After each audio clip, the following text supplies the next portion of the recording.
Hi guys, what's up? And so ayun, gusto ko lang i-share sa inyo.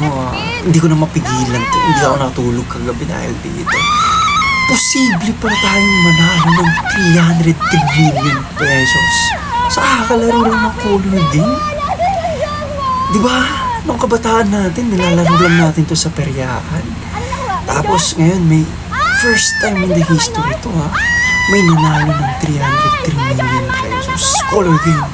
Guys, Casino Plus color game. And take note, hindi lang siya yung isang nanalo dun sa jackpot. Meron pang mga sumunod. Meron yung pangalawa, nanalo siya ng almost 1 million pesos.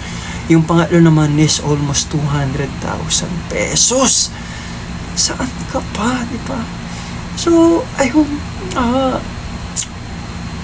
bibili ako ng mundo ko dito. Kayo guys, ano yung mga bibili nyo?